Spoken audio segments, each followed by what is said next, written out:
Доброе утро, ребята! Сегодня у нас 18 октября, вторник. Вот на таком я месте стою. С этой стороны один одинешенек.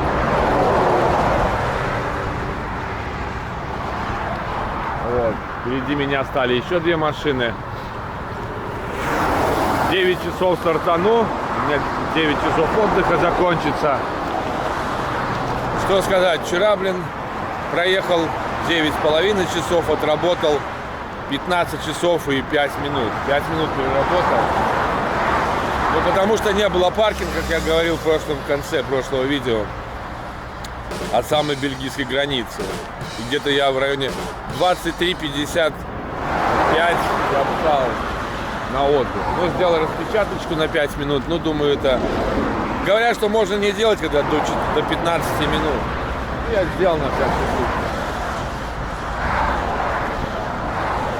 Тут паркинг. Я когда встал, за мной еще машина одна проехала. Я думал, неужели она встала? Нет, она встала на заправке. А потом вторая поехала и поехала дальше, короче. Не повезло парню. Потому что следующий паркинг, через 36 километров. Ну что, сегодня будет новый день, новые задачи. Вернее, уже есть задание. 2 выгрузки у меня, потом сдать палеты на базе. И потом на загрузку в Голландию и обратно на Францию. Если ничего не поменяется, конечно. Но я на всякий случай в Антверпене заправился. Я обычно сейчас что-то в последнее время именно в Антверпене заправляюсь. Мне больше нравится, чем этот Мейер. Откуда там, выезд, непонятно, как там выезжать. Ну, кто-то знает, кто-то любит Мейера. Я вот в Антверпене, мне нормально. Ой, ну что, настроение отличное, выспался. Сейчас уже йогурт съел, кашку поем и кофея выпью. Можно сказать, что здесь туалеты, посмотрю, что там и как. Сколько передо мной машин стало? 1 или 2? Надо посмотреть. 2, по-моему. Вот это и вот следующее. Ну да. Вчера настолько устал, что забыл съесть суп. Сегодня, открываю, а он немножко уже прокисший. Так что придется мне его выливать. Ну, вот там оставалась 1 тарелочка. Как-то вот так. Ну, ладно.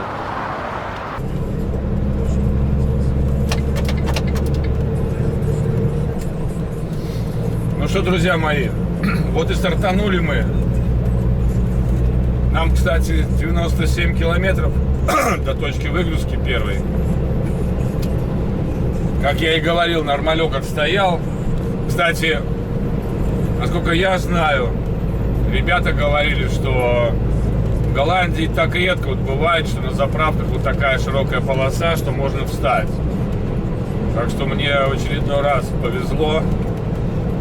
Ну, единственное, что 5 минут. Но это не смертельно, как я понимаю.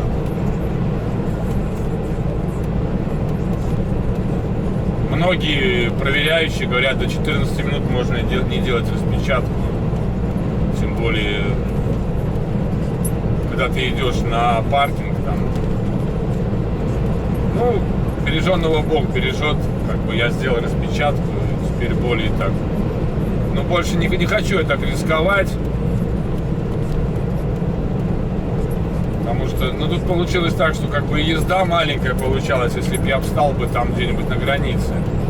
И расстояние достаточно далеко. Это час мне тут ехать буквально 1,5 часа максимум. Погода замечательная. Справа туман, слева нету тумана. Небо достаточно чистое. Солнышко сегодня будет. Витя сейчас в Бельгии говорит, что там, мрак. Ну, то есть французский мрак пришел в Бельгию. Значит, наверное, он и сюда пойдет. Так интересно. Едешь, и климат, погода, вернее, меняется. В одной стороне дождь, в другой солнце, в третьей опять дождь. Вот, что-то у меня справа поля. Такое ощущение, что как будто там чайки и вода. Ну, такой неплотный туман такой. Вверху вон летают вентиляторы, пропеллеры. Блин, не видно их, этих стволов, только видно сами вентиляторы летающие. Интересный такой вид, блин. Надо, мне кажется, в следующий раз брать с собой фотоаппарат, фотографировать качественные фотографии и выставлять их. Потому что пейзажи, конечно, во Франции офигенные, но тоже как фотографируешься, ты за рулем едешь. Была бы Наташа с правой стороны, она бы фотографировала. Я вот смотрю, тут ребята с женами ездят, но я сомневаюсь, что это напарница. Вот, например, вчера подъезжал на заправку, надо было мне постоять, сходить в кое-какое место. Ну да, здесь канальчик справа проходит. От него этот птицы летают, думал, чайки. Смотрю, португалец подъехал с женой, я так понял. Он пошел, типа 45-ку они стоят, да, они не заправлялись, он пошел там вовнутрь, что-то там гуляет, а жена картошку чистит. Хотя я могу, конечно, ошибаться, что жена, потому что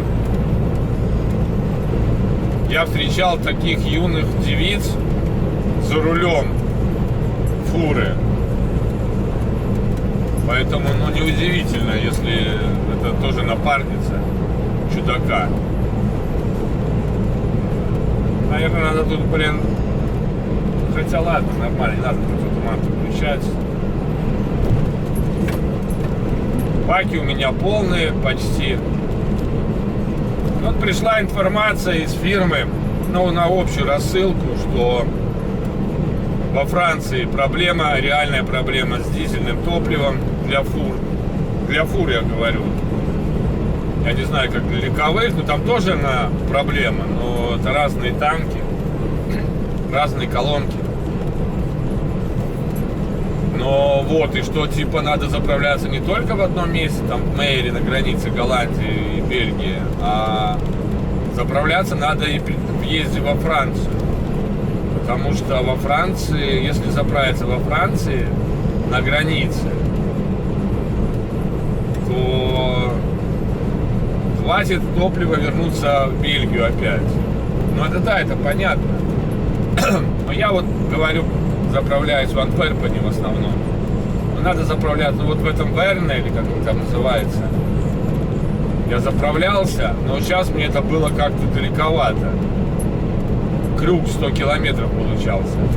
Я сначала поставил точку, но я еще, говорю, не наставил точек, фикс заправок. Надо будет мне в свободное время этим заняться, завести в Google карте шелловские заправки, которые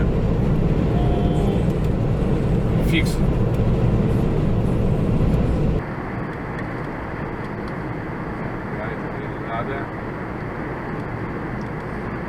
Надо про фикс говорить.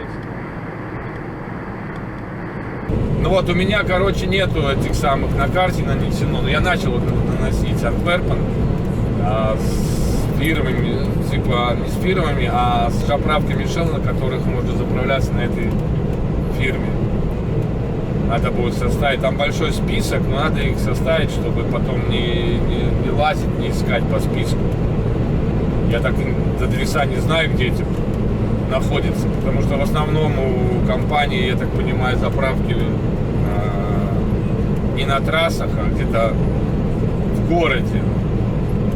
И есть отмеченные, которые являются супер экономными.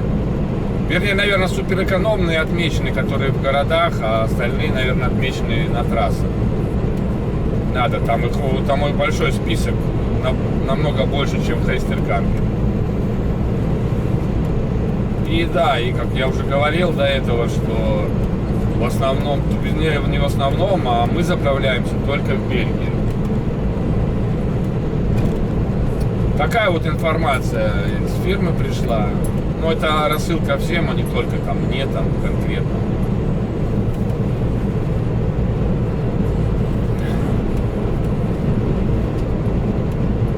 Тю-тю-тю.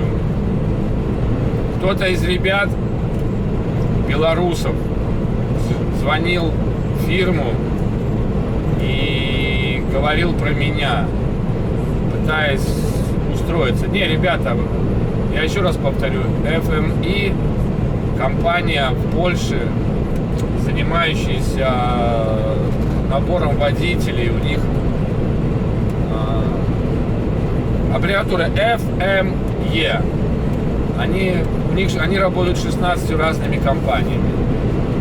Но дело в том, что, к сожалению, а может и к счастью, не знаю, как кому, они занимаются только набором водителей из стран Европы.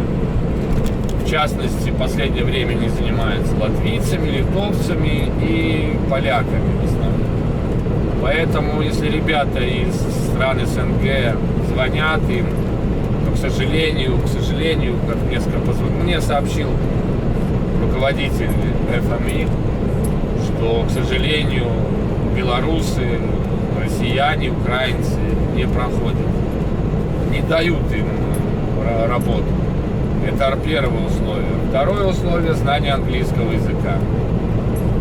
Знание английского языка, ребята, это приоритет. Не знание, не умение пользоваться Google переводчиком текстовых файлов, а именно speak English. То есть умение разговаривать по телефону, потому что первый же звонок выяснит ваше знание английского языка.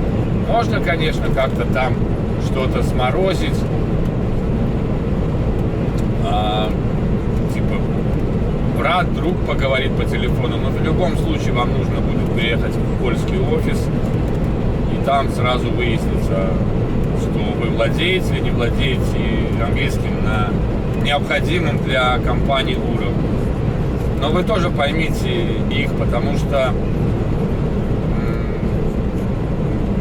общение часто происходит по телефону, а по телефону это не тет-а-тет.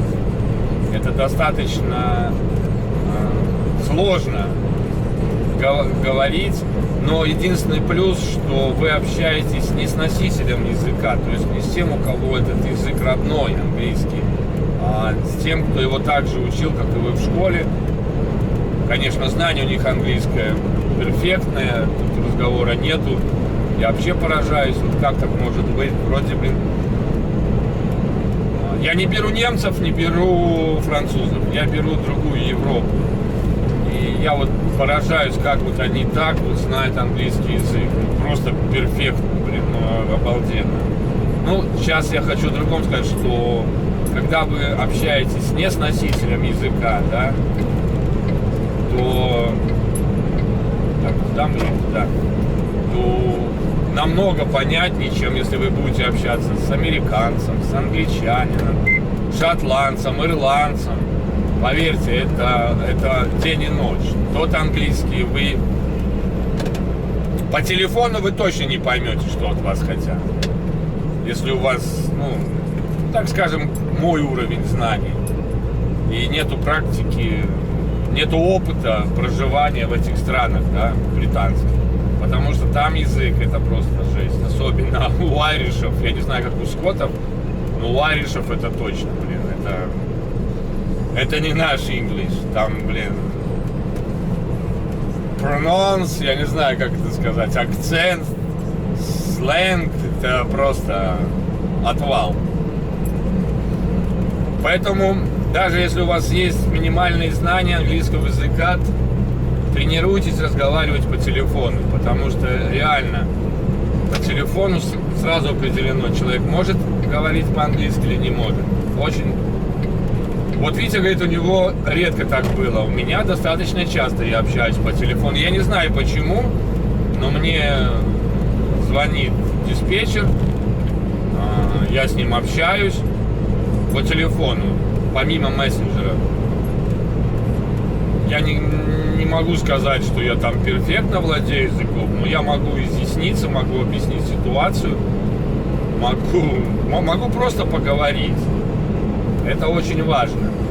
Если вы перешагнете этот рубеж, боязнь общения по телефону, то считайте, что вы сделали огромный прыжок в сторону знания английского языка. Потому что тет-а-тет это совершенно другое общение и совершенно другое. Язык жестов, язык взгляда, язык, а здесь вы как бы разговариваете со стенкой. Скажу так, что когда мне первый раз позвонил директор ФМЕ, и мы с ним говорили по телефону, а это было еще аж, в июне месяце или в июле, то мы с ним поняли друг друга отлично, и даже, вот это уже, ребята, туман.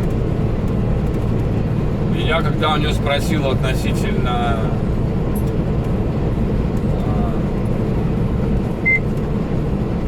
Мамма Мия, туманчик. Я не знаю, включились у меня фары, не включились. Спросил у него, когда приезжать там на собеседование, может, какие тесты надо сдавать на английском языке. Он сказал, нет, не надо тебе ничего сдавать, у тебя перфектный английский для водителя, все понятно. Ты нормально изъясняешься или как-то. То есть все в порядке. Это просто я когда-то давно переступил эту грань, и мне, работая в море, я общался с мостиком по рации, будучи боссманом, на английском языке, то есть это была та вот грань, которую я перевалил. И что еще, если у вас знание английского языка, какая разница, знание английского языка, старайтесь говорить по-английски на ресепшене, изъясняться, не стесняйтесь. Слушайте, кто говорит рядом с вами по-английски, как говорит. Нужно начинать с простых слов, слова приветствия, слова пожелания хорошего дня, хорошего вечера, хорошего уикенда. Просто надо это отбросить и не стесняться. Не надо переходить на русский язык, даже когда вам говорят, что я могу по-русски говорить. И человек говорит по-русски примерно так же, как вы по-английски. Просто говорите, я тоже могу, но я хочу практиковаться на английском языке. Понятно, что это если у вас есть цель попасть в нормальную фирму, где реально нормально платят, и вы понимаете, что для этого нужно знание английского языка, это мой вам совет. Потому что я очень-очень много вижу людей, которые стесняются говорить коллег, стесняются говорить по-английски. Реально стесняются. Могут, но стесняются. И когда я у него помогаю ему, по-английски, объясняю там на ресепшене, в бюро там, или на погрузке, выгрузке, что от него хотят, он мне говорят, я тоже могу, я говорю, а почему ты не говоришь, в чем? У меня такой английский, я говорю, так у тебя такой и останется, если ты будешь стесняться, не надо стесняться. Всю жизнь мы учимся, всю жизнь. Кто-то останавливается на каком-то конкретном месте, стоит в стопоре, и плывет по течению. А если у вас есть желание, тем более, когда есть возможность сейчас устроиться, я говорю еще раз, на нормальные компании, с нормальной окладой, с человеческой работой, с человеческим проживанием. Я не говорю, как сейчас, я вот тут живу там в машине, но есть различные компании, различные договоры, потому что, бельгийцы, немцы, голландцы, им нужны водители, но на их договорах, на их контрактах. Это означает, вы живете в этой стране, у вас квартира там снимает либо фирма, либо вы живете в общежитии, да и в Швеции в той же, и в Норвегии, то знание английского языка, оно нужно, необходимо. Диспетчеру легче позвонить вам и попытаться объяснить, чем писать в мессенджере что-то, сообщение, потому что сообщение пишется, это как вам объяснить? Сообщение — это ваше прикрытие. Реально ваше прикрытие. Потому что даже в нашей работе, даже разговаривая по телефону, я прошу, чтобы мне прислали указания в текстовом формате, чтобы у меня было потом отмазка почему я делаю так, а не делаю так. Например, мне менеджер написал, что вот сейчас у меня впереди стоят 14 палетов. Я делаю загрузку на 2 адреса. Следующий у меня погрузка на 33 палета. Но у меня впереди целый ряд палетов. 14 штук там, ну, грубо говоря, они занимают 2 места. Ну, они у меня 3 места занимают. Но можно сделать, чтобы 2 стопки. Можно придумать там, потом добросить 3 палета, да, после 11. Ну вот, а мне менеджер говорит, перед выгрузкой заедь на базу и выгрузи пустые палеты. Я ему говорю, а как я выгружу? Но они же спереди. Ну и происходит телефонный разговор.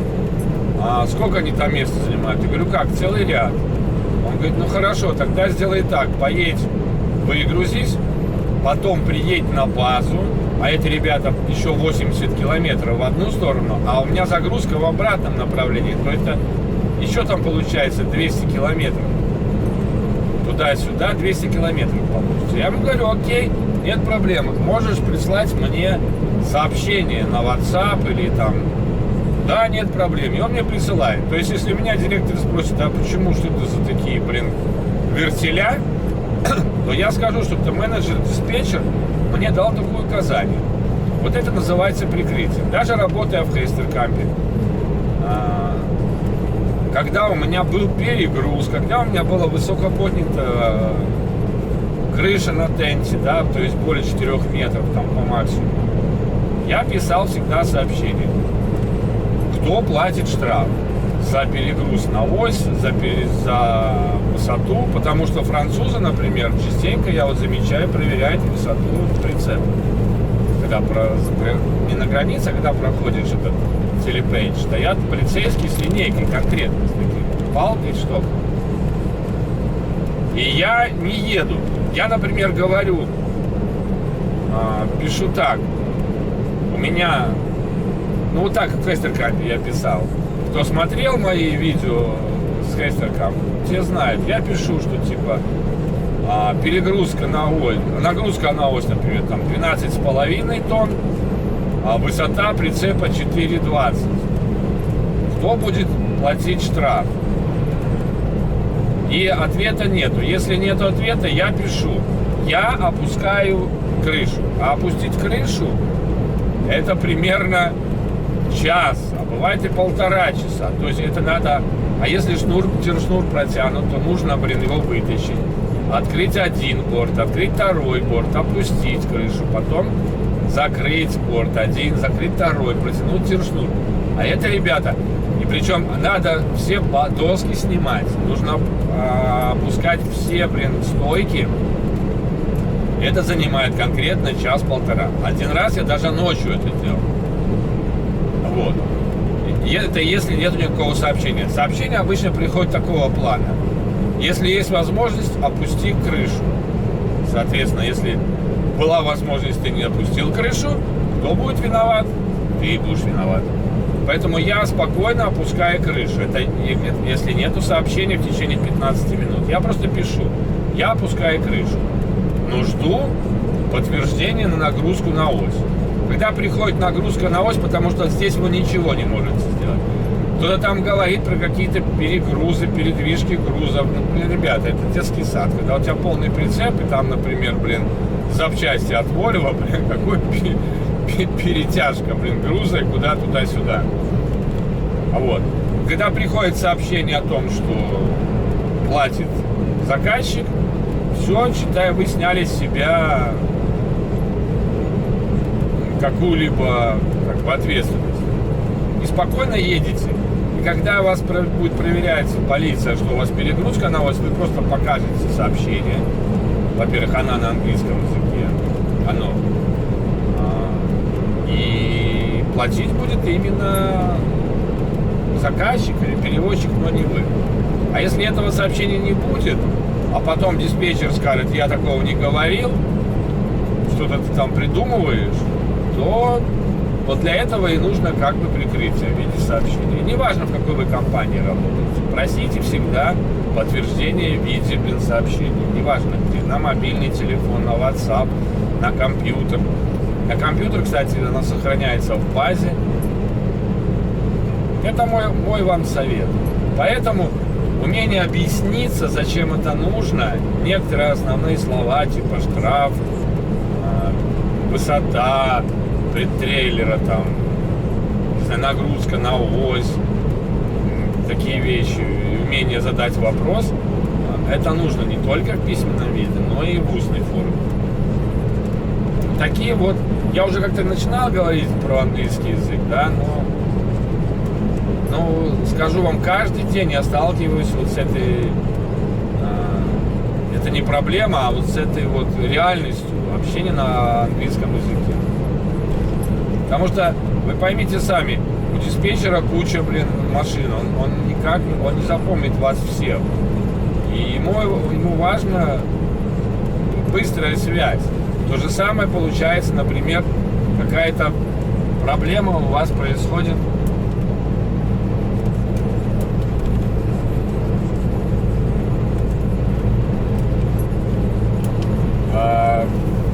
на выгрузке, на погрузке, по прибытию на место. А вы прибыли на место, ребята, после 4 часов. А после 4 часов, в каждой фирме по-разному. Например, нету людей в офисе, ваше сообщение никто не прочитает. И что нужно делать? Правильно, нужно звонить. А как вы позвоните, если вы стесняетесь говорить? Вы будете мычать? Не, вы можете подготовить речь. Но поверьте, диспетчер начнет задавать дополнительные вопросы. Более того, диспетчер начнет говорить. Вот, например, у меня недавно, вот буквально в пятницу, было задание с Парижа, с выставки заехать на погрузку и забрать груз. Причем было написано quickly. Quickly, значит быстро. Но я стою в центре Парижа, на выставочном комплексе. Я выезжаю, там трудно выезжать. Ну ладно, это фигня все. Выехал без проблем. Улицы Парижа в центре узкие. Но это не такой, не бизнес-центр, это типа старый центр. Это Версаль там какой-то, район Версаль. Это не замок Версаль, да, а район там Версаль. И я очень-очень долго выезжал с Парижа по этим улицам. Диспетчер как будто не понимал, где я нахожусь, как мне выехать. Я выезжал, наверное, часа полтора. Когда я приехал на место, ворота закрыты. Там парень выходил. Он француз, он по-английски вообще не понимает. Я вам показал, что у меня, как у них, шарже, дешарже, это погрузка, по-моему, выгрузка. Вот. Он говорит, все здесь закрыто, и показывает мне, что там стоит машина, в нее, загрузили. Я такой не понял, было 2 машины, либо 1 машина, ты второй. Ну ладно. И тут приехал другой парень, который по-английски говорит. И выяснилось, что, короче, мой груз, который мне хотят, наверное, забрал другой водитель, забирает. Поэтому для тебя груза нет. Я сначала не мог понять, куда я приехал. Тут производство или что-то такое. Я говорю, а понедельник? Он говорит, не будет в понедельник груза. Я говорю, а почему? Что, вы не работаете, забастовка или что? Нет. Тот груз, который был, его больше нету, потому что его забрали. Ну окей, я об этом написал диспу. А диспетчер не ответил мне, потому что уже время 5. Я вижу, что он не прочитал мое письмо. Я пошел дальше, вокруг забора. Нашел второй вход в эту контору. Смотрю, стоит машина польская. Поляк там крутится. И стоит толпа французов. Они меня увидели, такие довольные, смеются. Я тоже посмеялся, болтали с ними. Я говорю, вот мне груз. Они начали звонить боссу. Потом начали объясняться. С ними мы уже объяснялись на переводчике. Да, и показывает мне на машину. Я захожу, смотрю, да, поляк там какой-то экскаватор загрузил.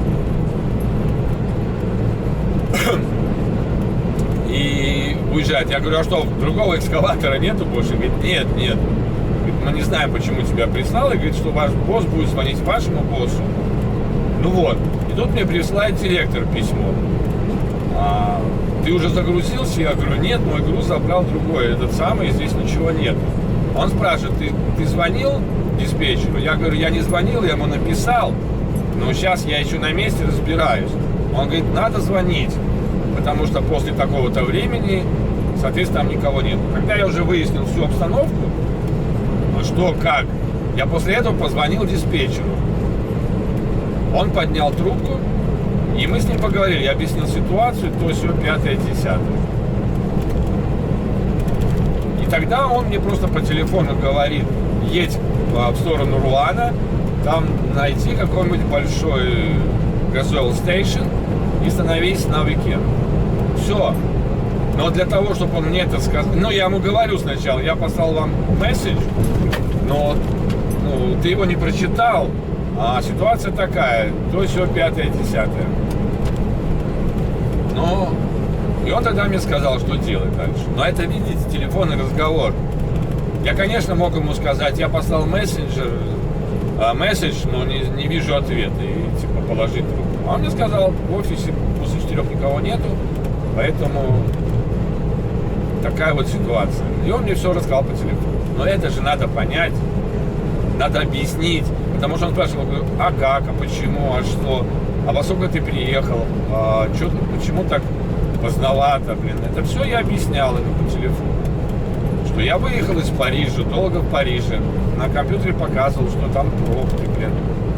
То все, 5-10, что вот здесь пришел, в одном месте мне сказали так, я послал месседж, потом, блин, пошел вокруг, зашел через другой гейт, там стоят люди, поговорил с ними, они объяснили. Короче, рассказал все подробно. Он сказал спасибо и вот сказал, что делать дальше. После этого я написал тому самому, поскольку он мне месседж не прислал, чтобы директор потом не спрашивал, почему, куда там я еду в сторону Руана, я написал директору после разговора с диспетчером, я еду в сторону Руана, становиться на паркинг, и в понедельник у меня типа будет новое задание. Вот так происходит, понимаете? Вот поэтому знание английского языка на разговорном уровне нужно. Причем знание, умение, не боясь говорить по телефону. Потому что я знаю, что многие боятся звонить по телефону. Реально боятся. Я, например, не боюсь. Вот даже бывают такие моменты, но здесь еще не было, в Хейстеркампе часто было. Я еду, у меня задание, например, приехать взять груз. Время не указано во сколько. Я понимаю, что я приеду где-то после 5, после 6. Я тупо нахожу в гугле эту фирму. У меня даже были интересные варианты. Меня там переключали, мне давали номера телефонов, потому что там филиалы, да, например. И звоню и говорю, если там могут говорить по-английски, то отлично. И простой элементарный вопрос, который любой из вас может задать по телефону. Вас за то, что вы плохо задали этот вопрос, никто ничего не выищет из зарплаты, не накажет. Наоборот, вы проявили инициативу и потом скажете диспетчеру, я позвонил, сказали вот то-то, то-то. И я обычно спрашиваю, у меня вот заказ забрать у вас груз по референс такому-то. Скажите, я приезжаю в 5 вечера, вы до скольки работаете? Будете вы меня грузить или будете вы меня выгружать? Получаю информацию, что да, мы тебя ждем, либо нет, мы уже закрыты, только офис работает, а мы уже все. Пропустим коллегу. Как я говорю, за ним там уже хвостик собирается. Вот. И ты уже знаешь, стоит ехать, не стоит. Даже можно спросить, но это не всегда помогает. Можно спросить относительно паркинг-плейса. Можно там рядом где-то встать. А бывало так, что мне говорят, да, вы можете заехать на территорию, и завтра утром вас будут загружать или выгружать. Вот реально. Но это все происходит по телефону. Не тогда, когда вы приехали и начинаете мычать на месте, упираетесь в пустые ворота. Просто надо как-то, вы знаете, профессионально чувствовать, что ли. Во Франции очень часто закрывается в 4-5 часов. Очень часто бывает, да, грузят до 4, но приехать надо до 2 часов. То же самое и в Швеции часто бывает. На ресепшене надо быть до 2 часов, а погрузка-выгрузка там до 4. Либо до 3, а погрузка до 6. И ты приедешь, как бы склад работает, но на ресепшене никого нет. Бывают даже такие компании, что люди, работающие на ресепшене, да, они же работают на складах. Они закрывают, например, в 2 часа. Ну, например, ресепшен закрывается в 2 часа, и они уходят работать на склад, сортируя груз на завтрашнюю, там, типа, погрузку. Такое тоже часто бывало у меня. Я приезжал, да, я видел, а мне говорили, извини, сейчас все закрыты, все сейчас на складе работают. Ну, как бы вот так. Поэтому, ребята, я говорю, не стесняйтесь учить английский язык. Не стесняйтесь говорить на нем. Без практики английского не будет. И если вы хотите в этой профессии устроиться на хорошую работу, на хорошо оплачиваемую, с хорошими условиями, без английского, ну реально, очень трудно. Вот сейчас, например, буквально вчера нашего хорошего знакомого с Витьком мы хотели устроить сюда. Ну как хотели, я послал документы, услышали, что нужны ребята с АДР, да? Типа, если есть широкий АДР, то вообще хорошо. Ну не знаю, как это, правда, неправда, слухи. Но на всякий случай он прислал нам свои документы, мы послали ему. Ну я послал в офис ФМЕ. Вот. Ну оттуда пришел ответ. Мне сейчас нужны ребята на фригу. Я спрашиваю, а какая зарплата и какие условия, что вождение днем, ночью. Вот в пробочку попали. Он мне написал, не поверите, очень хорошая зарплата в день. Очень хорошая, даже выше, чем вот здесь. 90% поездок днем, 10 поездок ночью. Работа там типа на Италию или в Италии. Вот. Я говорю, он согласен, но у него не такой хороший английский разговорного уровня. Вернее, даже не хороший английский, потому что он изучал в школе немецкий язык. Ну и получил ответ. Это незнание английского языка — это проблема, так что сори. Ну и вот так получается, что не получилось. Это реалии, ребята. Я рассказываю, как оно есть. Я не рассказываю басни с дивана. Поэтому даже те, кто думает, и ладно, там я пару слов знаю. Даже те, кто разговаривает по-английски, да, но по телефону боится об этом это делать. Это большая проблема. Вот такой маленький утренний рассказик относительно знания английского. Я не перфектно знаю английский язык. Но я улавливаю суть. Я могу объясниться после того, как я уловил, что от меня хотят. Да, потому что, в принципе, в Хейстеркампе так сильно английский не нужен был, потому что диспетчера там из Латвии у нас только... Но бывало, когда приходилось мне звонить там Голдензалы и говорил, куда я там еще звонил, да, в компании. Но Голдензалы приходилось звонить, потому что ночью только там диспетчера работают, и общаться по-английски язык. Но я знаю коллег, которые боятся звонить, боятся и идут на какие-то, непонятные нарушения на свой страх и риск. А позвонить... У меня даже бывало, что так, что ответа нету. Например, я Опустил крышу, ответа нету по перегрузу. Я еще раз пишу, что по поводу Excellent. Ответа нету, но я понимаю, что ехать надо. Я беру и звоню диспетчеру. Я говорю, я написал, у меня перегруз. Что делать? Он говорит, ой, сори, там типа то все 5-10, едь. Я говорю, send me... Что там? Send me message, please. И вот все, нет проблем, присылает месседж. И все, тогда поехал. Такие вот дела. Ладно, ребята, едем дальше. Как бы едем, непонятно, едем или не едем.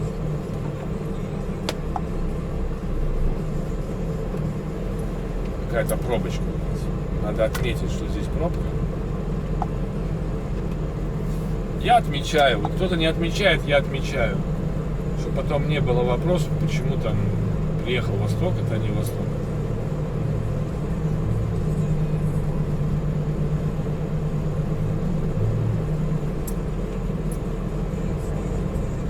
Ладно, поехали в туман.